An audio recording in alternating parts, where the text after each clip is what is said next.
ਭਗਵੰਤ ਸਿੰਘ ਮਾਨ ਵਰਗਿਆਂ ਦੇ ਇਹਨਾਂ ਲੀਡਰਾਂ ਦੇ ਬਿਆਨ ਆਏ ਕਿ ਇਹ ਧੱਕਾ ਪੰਜਾਬੀਆਂ ਨਾਲ।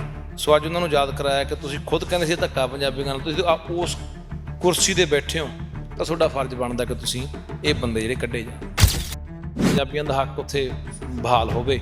ਜੇ ਨਹੀਂ ਇਹ ਕਰਨਗੇ ਤਾਂ ਫਿਰ ਇਹਨਾਂ ਨੂੰ ਵੀ ਘੇਰਾਂਗੇ। ਇਹ ਸਾਰਾ ਇੱਕ ਇੱਕ ਕਰਕੇ ਇਹਨਾਂ ਨੇ ਲਗਾਤਾਰ ਪੰਜਾਬ ਦੇ ਨਾਲ ਧਰੋ ਕਮਾਉਂਦੇ ਆਏ, ਜਿਹਦੇ ਕਰਕੇ ਇਹਨਾਂ ਹਾਲਾਤਾਂ ਨੂੰ ਆਪਾਂ ਪਹੁੰਚ ਗਏ ਹਾਂ।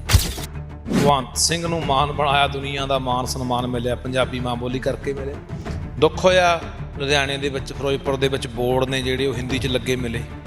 ਮਾਨ ਸਾਹਿਬ ਦੇ ਉਹਨੇ ਜਿਹੜਾ ਰਿਸ਼ਵਤਖੋਰੀ ਦੇ ਖਿਲਾਫ ਆਪਣਾ ਐਲਾਨ ਕੀਤਾ, ਪਰ ਇਸ ਚੀਜ਼ ਨੂੰ ਪੰਜਾਬੀ ਬਰਦਾਸ਼ਤ ਨਹੀਂ ਕਰਨਗੇ। ਤੁਹਾਨੂੰ ਪੰਜਾਬੀ ਮਾਂ ਬੋਲੀ ਕਰਕੇ ਪੰਜਾਬੀ ਪਹਿਲਾਂ ਜਾਣਦੇ ਸੀ, ਹੁਣ ਚਲੋ ਮੁੱਖ ਮੰਤਰੀ ਦੇ ਬਾਅਦ 'ਚ ਬਣੇ ਹੋ।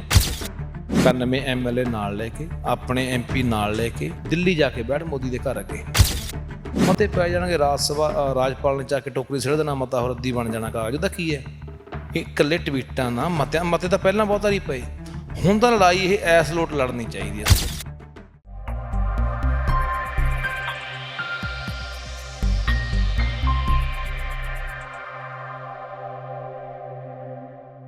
ਪੰਜਾਬ ਦੇ ਅੰਦਰ ਸੱਤਾ ਦੀ ਤਬਦੀਲੀ ਹੋਈ, ਆਮ ਆਦਮੀ ਪਾਰਟੀ ਦਾ ਸਮਾਂ ਕਾਲ ਆਇਆ ਹੈ, ਪਰ ਕਿਤੇ ਨਾ ਕਿਤੇ ਜਿਹੜੀਆਂ ਚੁਣੌਤੀਆਂ ਰਵਾਇਤੀ ਪਾਰਟੀਆਂ ਦੇ ਸਮੇਂ ਰਹੀਆਂ ਨੇ, ਉਹ ਚੁਣੌਤੀਆਂ ਅੱਜ ਵੀ ਪੰਜਾਬ ਦੇ ਦਰਪੇਸ਼ ਨੇ। ਲੱਖੇ ਸਿਧਾਣੇ ਨੇ ਕਾਂਗਰਸ ਸਰਕਾਰ ਦੇ ਸਮੇਂ ਇੱਕ ਮੁੱਦਾ ਚੱਕਿਆ ਸੀ, CM ਸਿਕਿਉਰਿਟੀ ਦੇ ਵਿੱਚ ਗੈਰ ਪੰਜਾਬੀਆਂ ਦਾ ਜਿਹੜਾ ਮੌਜੂਦਗੀ ਸੀ, ਤਾਂ ਅੱਜ ਵੀ ਉਸੇ ਤਰ੍ਹਾਂ ਜਿਹੜੇ ਗੈਰ ਪੰਜਾਬੀ ਨੇ CM ਸਿਕਿਉਰਿਟੀ ਦੇ ਵਿੱਚ ਤਾਇਨਾਤ ਕੀਤੇ ਗਏ ਨੇ। ਲੱਖੇ ਸਿਧਾਣੇ ਦੇ ਨਾਲ ਗੱਲਬਾਤ ਕਰ ਲੈਣੇ। ਬਾਈ, ਸਭ ਤੋਂ ਪਹਿਲਾਂ ਸਵਾਲ ਹੈ ਕਿ ਜਿਹੜਾ ਮੁੱਦਾ ਪਹਿਲਾਂ ਚੁੱਕਿਆ ਸੀ, ਜਿਹਦੇ ਉੱਪਰ ਆਮ ਆਦਮੀ ਪਾਰਟੀ ਦੇ ਵੱਡੇ ਦਿਗਜ ਲੀਡਰਾਂ ਦੇ ਬਿਆਨ ਵੀ ਆਏ, ਕਿ ਉਹ ਮਸਲੇ ਅੱਜ ਵੀ ਉਸੇ ਤਰ੍ਹਾਂ ਖੜੇ ਨੇ? ਬਿਲਕੁਲ। ਸਾਡਾ ਅੱਜ ਜਿਹੜਾ ਪ੍ਰੈਸ ਕਾਨਫਰੰਸ ਕਰਨ ਦਾ ਮਕਸਦ ਇਹ ਸੀ ਕਿ ਉਹ ਮੁੱਦੇ ਜਿਹੜੇ ਉਦੋਂ ਚੱਕਿਆ, ਇਸ ਤੋਂ 8 ਮਹੀਨੇ ਪਹਿਲਾਂ ਮੁੱਦਾ ਚੱਕਿਆ ਸੀ ਮੈਂ, ਕਿ ਮੁੱਖ ਮੰਤਰੀ ਸੁਰੱਖਿਆ ਦੇ ਵਿੱਚ ਬੰਦੇ ਬਾਹਰੋਂ ਲਿਆ ਕੇ ਭਰਤੀ ਕਰਕੇ ਮਰਜ ਕੀਤੇ ਗਏ ਪੰਜਾਬ ਪੁਲਿਸ 'ਚ, ਉਹ ਬੰਦੇ ਜਿਹੜੇ ਕੱਢੇ ਜਾਣੇ ਚਾਹੀਦੇ ਆ। ਉਦੋਂ ਸਮਿਆਂ ਦੇ ਵਿੱਚ ਸਾਰਿਆਂ ਦੇ, ਭਗਵੰਤ ਸਿੰਘ ਮਾਨ ਵਰਗਿਆਂ ਦੇ ਇਹਨਾਂ ਲੀਡਰਾਂ ਦੇ ਬਿਆਨ ਆਏ ਕਿ ਇਹ ਧੱਕਾ ਪੰਜਾਬੀਆਂ ਨਾਲ। ਸੋ ਅੱਜ ਉਹਨਾਂ ਨੂੰ ਯਾਦ ਕਰਾਇਆ ਕਿ ਤੁਸੀਂ ਖੁਦ ਕਹਿੰਦੇ ਸੀ ਧੱਕਾ ਪੰਜਾਬੀਆਂ ਨਾਲ, ਤੁਸੀਂ ਉਸ ਕੁਰਸੀ ਤੇ ਬੈਠੇ ਹੋ ਤਾਂ ਤੁਹਾਡਾ ਫਰਜ਼ ਬਣਦਾ ਕਿ ਤੁਸੀਂ ਇਹ ਬੰਦੇ ਜਿਹੜੇ ਕੱਢੇ ਜਾਣ। ਜਦੋਂ ਦੂਜੇ ਪੰਜਾਬ ਦੇ ਮੁੱਦਿਆਂ ਦੀ ਗੱਲ ਕੀਤੀ ਜਾਂਦੀ ਤਾਂ ਸਮਾਂ ਮੰਗਿਆ ਜਾਂਦਾ, ਪਰ ਜਿਹੜੇ CM ਸਿਕਿਉਰਿਟੀ ਦੇ ਵਿੱਚ ਇਸ ਤਰ੍ਹਾਂ ਦੇ ਨਾਲ ਤਾਇਨਾਤ ਸਿਪਾਹੀ ਨੇ ਜਾਂ ਵੱਡੇ ਅਹੁਦਿਆਂ ਦੇ ਉੱਪਰ ਤਾਇਨਾਤ ਅਫਸਰ ਨੇ, ਉਹਨਾਂ ਨੂੰ ਉਲਾਂਭੇ ਨਾ ਕਰਨ ਦਾ ਕਾਰਨ ਕੀ ਮੰਨਦੇ ਹੋ? ਦੇਖੋ, ਹੁਣ ਇਹ ਤਾਂ ਪਹਿਲਾਂ ਤਾਂ ਬਾਦਲਾਂ ਨੇ ਤੇ ਕਾਂਗਰਸੀਆਂ ਨੇ ਇਹ ਜਿਹੜਾ ਕੀਤਾ ਸਾਰਾ ਕੰਮ, ਪੰਜਾਬੀਆਂ ਦੇ ਹੱਕ ਮਾਰੇ ਆ। ਹੁਣ ਮਾਨ ਸਾਹਿਬ ਨਵੇਂ ਬਣੇ ਆ ਤੇ 20 ਦਿਨ ਹਾਲੇ ਮੁੱਖ ਮੰਤਰੀ ਉਹਨਾਂ ਨੂੰ ਬਣਿਆ ਨੂੰ ਹੋਇਆ। ਮੈਨੂੰ ਲੱਗਦਾ ਸਮਾਂ ਉਹਨੂੰ ਮਿਲਣਾ ਚਾਹੀਦਾ, ਤੇ ਅੱਜ ਅਸੀਂ ਉਹਨਾਂ ਦੇ ਧਿਆਨ 'ਚ ਦਵਾ ਚੱਲੇ ਹਾਂ ਵੀ ਆਹ ਮਸਲਾ ਭਾਈ, ਇਹ ਬੰਦੇ ਕੱਢੇ ਜਾਣ ਤੇ ਪੰਜਾਬੀਆਂ ਦਾ ਹੱਕ ਉੱਥੇ ਬਹਾਲ ਹੋਵੇ। ਜੇ ਨਹੀਂ ਇਹ ਕਰਨਗੇ ਤਾਂ ਫਿਰ ਇਹਨਾਂ ਨੂੰ ਵੀ ਘੇਰਾਂਗੇ।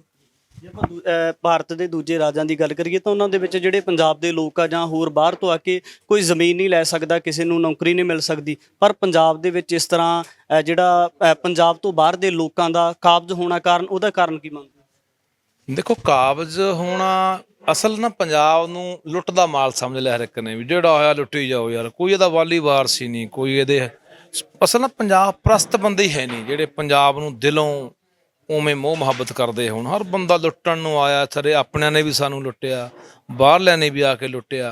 ਹੁਣ ਬਾਦਲਾਂ ਨੇ ਆਪਣੀਆਂ ਯਾਰੀਆਂ ਪਗਾਈਆਂ, ਆਪਦੀਆਂ ਕੁਰਸੀਆਂ ਸਲਾਮਤ ਰੱਖੀਆਂ, ਆਪਦੀਆਂ ਵਜ਼ੀਰੀਆਂ ਸਲਾਮਤ ਰੱਖੀਆਂ। ਜਿਵੇਂ ਜਿਵੇਂ ਸੈਂਟਰ ਕਹਿਦਾ ਰਿਹਾ ਵੀ ਚੰਡੀਗੜ੍ਹ ਤੋਂ ਦਾਵਾ ਛੱਡ ਦਿਓ, ਛੱਡਤਾ ਜੀ, ਪਾਣੀਆਂ ਤੋਂ ਛੱਡ ਦਿਓ, ਛੱਡਤਾ ਜੀ, PGI ਛੱਡ ਦਿਓ, ਛੱਡਤਾ ਜੀ, ਯੂਨੀਵਰਸਿਟੀ ਛੱਡ ਦਿਓ, ਛੱਡਤੀ ਜੀ।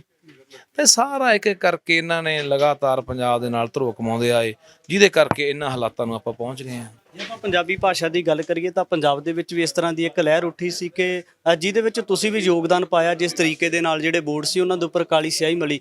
ਤਾਂ ਅੱਜ ਜੇ ਦੇਖੀਏ ਤਾਂ ਮਾਨ ਸਾਹਿਬ ਦੀ ਗੱਲ ਕੀਤੀ ਜਾਂਦੀ ਹੈ, ਕਿਤੇ ਨਾ ਕਿਤੇ ਜਿਹੜਾ ਪੰਜਾਬੀ ਭਾਸ਼ਾ ਨੂੰ ਪਛਾੜ ਕੇ ਦਿਖਾਇਆ ਜਾਂਦਾ, ਜਿਸ ਤਰ੍ਹਾਂ ਪੰਜਾਬ ਦੇ ਅੰਦਰ ਕੁਝ ਜ਼ਿਲ੍ਹਿਆਂ ਦੇ ਵਿੱਚ ਪੋਸਟਰ ਲਗਾਏ ਜਾਂਦੇ ਹਿੰਦੀ ਭਾਸ਼ਾ ਦੇ ਵਿੱਚ। ਤਾਂ ਪਹਿਲਾ ਸਵਾਲੀਆ ਚਿੰਨ੍ਹ ਲੱਗਦਾ ਸੀ ਪੰਜਾਬੀ ਦਾ ਮਾਣ ਗੁਰਦਾਸ ਮਾਨ ਨੂੰ ਕਿਹਾ ਜਾਂਦਾ ਸੀ, ਉਸ ਤੋਂ ਬਾਅਦ ਭਗਵੰਤ ਮਾਨ ਨੂੰ ਕਿਹਾ ਜਾਂਦਾ ਸੀ। ਤਾਂ ਕਿਤੇ ਨਾ ਕਿਤੇ ਜਿਹੜੇ ਦੋਵੇਂ ਮਾਨ ਨੇ ਉਹ ਪੰਜਾਬੀ ਤੋਂ ਕੋਰੇ ਹੁੰਦੇ ਨਜ਼ਰ ਆਏ। ਦੇਖੋ, ਬਿਲਕੁਲ, ਜੇ ਗੁਰਦਾਸ ਨੂੰ ਮਾਨ ਬਣਾਇਆ ਪੰਜਾਬੀ ਨੇ ਬਣਾਇਆ, ਭਗਵੰਤ ਸਿੰਘ ਨੂੰ ਮਾਨ ਬਣਾਇਆ, ਦੁਨੀਆ ਦਾ ਮਾਨ ਸਨਮਾਨ ਮਿਲਿਆ, ਪੰਜਾਬੀ ਮਾਂ ਬੋਲੀ ਕਰਕੇ ਮਿਲਿਆ। ਦੁੱਖ ਹੋਇਆ ਲੁਧਿਆਣੇ ਦੇ ਵਿੱਚ, ਫਿਰੋਜ਼ਪੁਰ ਦੇ ਵਿੱਚ ਬੋਰਡ ਨੇ ਜਿਹੜੇ ਉਹ ਹਿੰਦੀ 'ਚ ਲੱਗੇ ਮਿਲੇ। ਮਾਨ ਸਾਹਿਬ ਦੇ ਉਹਨੇ ਜਿਹੜਾ ਰਿਸ਼ਵਤਖੋਰੀ ਦੇ ਖਿਲਾਫ ਆਪਣਾ ਐਲਾਨ ਕੀਤਾ। ਤਾਂ ਮੈਂ ਮਾਨ ਸਾਹਿਬ ਨੂੰ ਅਪੀਲ ਕਰਨਾ ਚਾਹੁੰਦਾ ਕਿ ਇਸ ਤਰ੍ਹਾਂ ਦੀਆਂ ਜਿਹੜੀਆਂ, ਹੋ ਸਕਦਾ ਪਤਾ ਨਹੀਂ ਤੁਹਾਡੇ ਕਿਸੇ ਅੱਗੇ ਲਾਏ ਹੋਏ ਬੰਦਿਆਂ ਨੇ ਜਾਂ ਦਿੱਲੀ ਤੋਂ ਛਪ ਕੇ ਇਹ ਬੋਰਡ ਆਉਂਦੇ ਆ ਜਾਂ ਕੀ ਕਹਾਣੀ ਆ, ਪਰ ਇਸ ਚੀਜ਼ ਨੂੰ ਪੰਜਾਬੀ ਬਰਦਾਸ਼ਤ ਨਹੀਂ ਕਰਨਗੇ। ਤੁਹਾਨੂੰ ਪੰਜਾਬੀ ਮਾਂ ਬੋਲੀ ਕਰਕੇ ਪੰਜਾਬੀ ਪਹਿਲਾਂ ਜਾਣਦੇ ਸੀ, ਹੁਣ ਚਲੋ ਮੁੱਖ ਮੰਤਰੀ ਦਾ ਬਾਅਦ ਚ ਬਣੇ ਹੋ, ਪਰ ਉਸੇ ਮਾਂ ਬੋਲੀ ਦਾ ਜੇ ਆਪਾਂ ਇਸ ਤਰ੍ਹਾਂ ਨਰਾਦਰ ਕਰਾਂਗੇ ਤਾਂ ਬਰਦਾਸ਼ਤਯੋਗ ਗੱਲ ਨਹੀਂ ਹੈਗੀ, ਤੇ ਗੌਰ ਕਰੀ ਜਾਵੇ। ਹਰਿਆਣਾ ਦੇ ਸੀਐਮ ਦਾ ਬਿਆਨ ਆਉਂਦਾ ਹੈ ਕਿਤੇ ਨਾ ਕਿਤੇ ਜਿਹੜੇ ਸੂਬਿਆਂ ਦੀ ਵੰਡ ਨੂੰ ਲੈ ਕੇ, ਚਾਹੇ ਉਹ ਚੰਡੀਗੜ੍ਹ ਦਾ ਮਸਲਾ ਹੋਵੇ, ਤਾਂ ਉਹ ਕਹਿੰਦੇ ਨੇ ਕਿ ਚੰਡੀਗੜ੍ਹ ਹਰਿਆਣੇ ਨੂੰ ਮਿਲਣਾ ਚਾਹੀਦਾ, ਇਸ ਤੋਂ ਪਹਿਲਾਂ ਪੰਜਾਬ ਨੂੰ ਸਾਡਾ ਪਾਣੀ ਦੇਣਾ ਚਾਹੀਦਾ ਹੈ। ਦੇਖੋ, ਇਹ ਹਰਿਆਣੇ ਬੀਜੇਪੀ ਦੀ ਹਕੂਮਤ ਦੀ ਇੱਕ ਪ੍ਰਾਪੇਗੰਡਾ, ਇੱਕ ਚਾਲ ਹੈ ਕਿ ਹਰਿਆਣੇ ਤੇ ਪੰਜਾਬ ਨੂੰ ਲੜਾ ਦਿਓ, ਇਹ ਆਉਣ ਵਾਲੇ ਸਮੇਂ 'ਚ ਕੋਈ ਅੰਦੋਲਨ ਇਕੱਠੇ ਹੋ ਕੇ ਨਾ ਕਰਨ। ਵੈਸੇ ਮੈਂ ਹਰਿਆਣੇ ਦੇ ਭਰਾਵਾਂ ਨੂੰ ਕਹਿਣਾ ਚਾਹੁੰਦਾ ਕਿ ਸਾਡਾ ਹੱਕ ਪੰਜਾਬ ਦਾ ਚੰਡੀਗੜ੍ਹ ਦੇ ਉੱਤੇ ਬੜਾ, ਸਾਡੀਆਂ ਭਾਵਨਾਵਾਂ ਜੁੜੀਆਂ ਹੋਈਆਂ, ਸਾਡਾ ਖੂਨ ਡੁੱਲਿਆ। ਰਾਜੀਵ ਲੌਂਗੋਵਾਲ ਸਮਝੌਤਾ ਹੁੰਦਾ, ਉਹਦੇ ਬਾਅਦ ਮਨਾਂ ਮੂੰਹ ਖੂਨ ਡੁੱਲਦਾ, ਨੌਜਵਾਨ ਮਾਰੇ ਜਾਂਦੇ ਆ, SYL ਦਾ ਮੁੱਦਾ ਉੱਠਦਾ। ਸਾਡੀਆਂ ਭਾਵਨਾਵਾਂ ਨਾਲ ਜੁੜੇ ਹੋਏ ਮੁੱਦੇ ਨੇ, ਸਾਡੀ ਵਿਰਾਸਤ ਨਾਲ ਜੁੜੇ ਹੋਏ ਮੁੱਦੇ ਨੇ। ਹਾਂ, ਜੇ ਇਹ ਹੁਣ ਕੱਟੜ ਕਹਿ ਰਿਹਾ ਕਿ ਇਹ 'ਚ ਹਰਿਆਣੇ ਦਾ ਹੱਕ ਹੈ, ਜੇ ਭਾਈ ਹਰਿਆਣੇ ਦਾ ਕੋਈ ਪਿੰਡ ਉਜੜਿਆ ਤਾਂ ਬਿਲਕੁਲ ਮਿਲਣਾ ਚਾਹੀਦਾ, ਪਰ ਇੱਥੇ ਪੰਜਾਬ ਦੇ ਪਿੰਡ ਉਜੜੇ ਆ ਯਾਰ, 28 ਪਿੰਡ ਪੰਜਾਬ ਦੇ ਉਜੜੇ ਆ ਸਾਡੇ, ਤੇ ਪੰਜਾਬੀਆਂ ਨੇ ਇਹਦਾ ਸੰਤਾਪ ਹੰਢਾਇਆ, ਤੇ ਪੰਜਾਬ ਨੂੰ ਮਿਲਣਾ ਚਾਹੀਦਾ। ਸੋ ਇਹਨਾਂ ਦੀਆਂ ਚਾਲਾਂ 'ਚੋਂ ਨਿਕਲੋ। ਇਹਨਾਂ ਨੇ ਅੰਦੋਲਨ 'ਚ ਵੀ ਕੀਤਾ ਸੀ, SYL ਦਾ ਮੁੱਦਾ ਉਠਾਦਾ ਸੀਗਾ, ਪਰ ਲੋਕ ਸਿਆਣੇ ਰਹੇ। ਹਰਿਆਣੇ ਕਹਿੰਦੇ ਨਾ, ਅਸੀਂ ਤਾਂ ਪਾਣੀ ਤਾਂ ਲਵਾਂਗੇ ਜੇ ਸਾਡੀਆਂ ਜ਼ਮੀਨਾਂ ਬਚਣਗੀਆਂ। ਉਹਨਾਂ ਨੇ ਇਹਨਾਂ ਦੀ ਗੱਲ ਨੂੰ ਗੌਲੇ ਨਹੀਂ, ਇਸ ਕਰਕੇ ਬਹੁਤ ਮਤਲਬ ਕਿ ਸਾਨੂੰ ਟੇਢੇ ਢੰਗ ਨਾਲ ਲਾਉਣ ਦੀ ਕੋਸ਼ਿਸ਼ ਕਰਨਗੇ, ਪਰ ਸਾਡੇ ਲੋਕਾਂ ਨੂੰ ਬੜਾ ਸੁਚੇਤ ਹੋ ਕੇ ਇਹਨਾਂ ਮੁੱਦਿਆਂ ਦੇ ਉੱਤੇ ਗੱਲ ਕਰਨੀ। ਜੇ ਆਪਾਂ ਭਾਰਤੀ ਸੰਵਿਧਾਨ ਦੀ ਗੱਲ ਕਰੀਏ ਤਾਂ ਕਿਤੇ ਨਾ ਕਿਤੇ ਪੰਜਾਬ ਦੇ ਉਹ ਭਾਰਤੀ ਸੰਵਿਧਾਨ ਦੇ ਵਿੱਚ ਲਿਖਿਆ ਹੋਇਆ ਕਿ ਜਿਹੜੇ ਕੁਦਰਤੀ ਸਰੋਤ ਹੈ, ਜੇ ਨੁਕਸਾਨ ਉਹਨਾਂ ਨੂੰ ਹੈ ਤੇ ਫਾਇਦਾ ਵੀ ਉਹਨਾਂ ਨੂੰ ਹੋਣਾ ਚਾਹੀਦਾ ਹੈ। ਤਾਂ ਜੇ CM ਖੱਟਰ ਦੀ ਗੱਲ ਕੀਤੀ ਜਾਵੇ ਤਾਂ ਕਿਹੜੇ ਆਧਾਰ ਤੋਂ ਪੰਜਾਬ ਦੇ ਪਾਣੀ ਮੰਗਦੇ ਨੇ? ਨਹੀਂ, ਦੇਖੋ, ਜਿਹੜਾ ਰਾਇਪੇਰੀਅਨ ਕਾਨੂੰਨ ਹੈ ਨਾ, ਉਹ ਇਹੀ ਕਹਿੰਦਾ ਕਿ ਜਿੱਥੋਂ ਦੀ ਦਰਿਆ ਵਗਦੇ ਨੇ, ਜਿੱਥੇ ਉਹ ਹੜ੍ਹਾਂ ਦਾ ਨੁਕਸਾਨ ਹੁੰਦਾ ਹੈ, ਉਹਦਾ ਹੀ ਹੱਕ ਆ ਉਸ ਪਾਣੀ ਦੇ ਉੱਤੇ। ਹਿਮਾਚਲ ਕਹਿੰਦਾ ਸਾਨੂੰ ਪੈਸੇ ਦਿਓ, ਸਾਡਾ ਪਾਣੀ ਹੈ। ਹਿਮਾਚਲ ਕੋਲੇ ਤਾਂ ਪਾਣੀ ਰੋਕ ਹੀ ਨਹੀਂ ਹੋਣਾ, ਹੜ੍ਹ ਆਉਂਦੇ ਤਾਂ ਪੰਜਾਬ 'ਚ ਆ ਜਾਂਦੇ ਨਾ। ਤਾਂ ਹਿਮਾਚਲ 'ਚ ਵੀ ਇਹਨਾਂ ਦੀ ਹਕੂਮਤ ਆ, ਉੱਥੇ ਇਹਨਾਂ ਨੇ ਡੇਢੇ ਢੰਗ ਨਾਲ ਬਿਆਨ ਦਵਾਦਾ ਵੀ ਪੈਸੇ ਹਿਮਾਚਲ ਨੂੰ ਦਿਓ ਜੀ, ਚੰਡੀਗੜ੍ਹ ਤੇ ਹਿਮਾਚਲ ਦਾ ਵੀ ਹੱਕ ਹੈ। ਜਾਣੇ ਸਾਨੂੰ ਜਾਣ ਬੁੱਝ ਕੇ ਚਾਰ ਚੁਫੇਰੋਂ ਇਹ ਘੇਰ ਰਹੇ, ਉਲਝਾ ਰਹੇ ਆ। ਹੁਣ ਸਮਝਣਾ ਪੈਣਾ, ਲੜਾਈ ਬੜੀ ਸੋਚ ਕੇ ਸਮਝ ਕੇ ਲੜਨੀ ਪੈਣੀ ਹੈ। ਮੈਂ ਪੰਜਾਬ ਦੇ ਮੁੱਖ ਮੰਤਰੀ ਨੂੰ ਅਪੀਲ ਕਰਦਾ ਵੀ ਤੈਨੂੰ 91 MLA ਨਾਲ ਲੈ ਕੇ, ਆਪਣੇ MP ਨਾਲ ਲੈ ਕੇ ਦਿੱਲੀ ਜਾ ਕੇ ਬੈਠ ਮੋਦੀ ਦੇ ਘਰ ਅੱਗੇ, ਪੂਰੇ ਭਾਰਤ 'ਚ ਤੇਰੀ ਗੱਲ ਜਾਵੇ, ਪੂਰੀ ਦੁਨੀਆ 'ਚ ਤੇਰੀ ਗੱਲ ਜਾਵੇ ਵੀ ਇੱਕ ਸੂਬੇ ਨੂੰ, ਇੱਕ ਪੰਜਾਬ ਨੂੰ ਕਿਵੇਂ ਦਿੱਲੀ ਦੀ ਹਕੂਮਤ ਦੱਬ ਰਹੀ ਹੈ, ਕਿਵੇਂ ਉਹਨਾਂ ਨੂੰ ਅਲੱਗ ਥਲੱਗ ਕਰ ਰਹੇ ਨੇ। ਤਾਂ ਇਹ ਸਾਰੀਆਂ ਗੱਲਾਂ ਉੱਥੇ ਜਾ ਕੇ ਇਹਨਾਂ ਨੂੰ ਉਭਾਰਨੀਆਂ ਚਾਹੀਦੀਆਂ, ਨਾ ਕਿ ਮਤੇ ਪਾ ਕੇ। ਮਤੇ ਪੈ ਜਾਣਗੇ, ਰਾਜਪਾਲ ਨੇ ਜਾ ਕੇ ਟੋਕਰੀ ਸਿੱਟ ਦੇਣਾ, ਮਤਾ ਹੋਰ ਰੱਦੀ ਬਣ ਜਾਣਾ। ਕਾਗਜ਼ ਦਾ ਕੀ ਹੈ, ਇਹ ਇਕੱਲੇ ਟਵੀਟਾਂ ਨਾ ਮਤੇ ਤਾਂ ਪਹਿਲਾਂ ਬਹੁਤ ਵਾਰੀ ਪਏ। ਹੁਣ ਤਾਂ ਲੜਾਈ ਇਹ ਐਸ ਲੋਟ ਲੜਨੀ ਚਾਹੀਦੀ ਹੈ। ਸੋ ਮਾਨ ਸਾਹਿਬ, ਤੇਰੇ ਤੇ ਬੜੀ ਉਮੀਦ ਆ ਲੋਕਾਂ ਨੂੰ, ਪੰਜਾਬ ਦਿਆਂ ਨੂੰ, ਸਾਨੂੰ ਵੀ ਉਮੀਦ ਆ ਕਿ ਇਹ ਲੜਾਈ ਤੂੰ ਅੱਗੇ ਹੋ ਕੇ ਲੜੇਗਾ ਤੇ ਅਸੀਂ ਤੇਰੇ ਨਾਲ ਖੜਾਂਗੇ। ਲੱਖੇ, ਅਖੀਰ ਦੇ ਵਿੱਚ ਸਵਾਲ ਹੈ ਕਿ ਪੰਜਾਬ ਦੇ ਲੋਕਾਂ ਦੀ ਤਰਾਸਦੀ ਰਹੀ ਹੈ, ਕਦੇ ਉਹਨਾਂ ਨੂੰ ਆਪਣੀ ਪੰਜਾਬੀ ਭਾਸ਼ਾ ਵਾਸਤੇ ਲੜਨਾ ਪੈਂਦਾ ਰਿਹਾ, ਤਾਂ ਕਦੇ ਜਿਹੜਾ ਸੂਬਿਆਂ ਦੀ ਵੰਡ ਵਾਸਤੇ ਉਹਨਾਂ ਨੂੰ ਲੜਨਾ ਪੈਂਦਾ ਰਿਹਾ, ਹੱਕ ਲੈਣ ਵਾਸਤੇ ਲੜਨਾ ਪੈਂਦਾ ਰਿਹਾ। ਤਾਂ ਮੌਜੂਦਾ ਸਮੇਂ ਦੇ ਵਿੱਚ ਗੱਲ ਕਰੀਏ, ਜੇ ਆਪਾਂ ਹਿਮਾਚਲ ਦੇ ਸਿੱਖਿਆ ਮੰਤਰੀ ਗੋਬਿੰਦ ਸਿੰਘ ਠਾਕੁਰ ਦੀ ਗੱਲ ਕਰਦੇ ਹਾਂ, ਤਾਂ ਉਹ ਜਿਹੜਾ ਆਪਣੇ ਲੋਕਾਂ ਵਾਸਤੇ ਉਹ ਸੰਸਕ੍ਰਿਤ ਭਾਸ਼ਾ ਲੈ ਕੇ ਆ ਰਹੇ ਨੇ, ਜਿਹੜੇ ਵਿਦਿਆਰਥੀ ਤੀਸਰੀ ਜਮਾਤ ਤੋਂ 12ਵੀਂ ਜਮਾਤ ਤੱਕ ਹੋਣਗੇ। ਤਾਂ ਦੂਜੇ ਪਾਸੇ ਅਸੀਂ ਦੇਖ ਸਕਦੇ ਹਾਂ ਕਿ ਸਿੱਖਿਆ ਜਿਹੜਾ ਪੰਜਾਬ ਸਕੂਲ ਸਿੱਖਿਆ ਬੋਰਡ ਹੈ, ਉਹਦੇ ਬਾਰ-ਬਾਰ ਧਰਨਾ ਲੱਗਾ ਹੋਇਆ ਹੈ, ਇੱਥੋਂ ਤੱਕ ਕਿ ਜਿਹੜਾ ਸਿੱਖਾਂ ਦਾ ਇਤਿਹਾਸ ਉਹਦੇ ਵਿੱਚ ਰਲੇ ਦੀ ਖਾਤਰ। ਤੇ ਆਮ ਆਦਮੀ ਪਾਰਟੀ ਦੇ ਰਿਐਕਸ਼ਨ ਨੂੰ ਕਿਵੇਂ ਦੇਖਦੇ ਹੋ? ਉਹੀ ਗੱਲ ਆ ਗਈ ਨਾ ਵੀਰ ਮੇਰਿਆ, ਵੀ ਸਾਨੂੰ ਆਪਣਿਆਂ ਨੇ ਮਾਰਿਆ ਯਾਰ।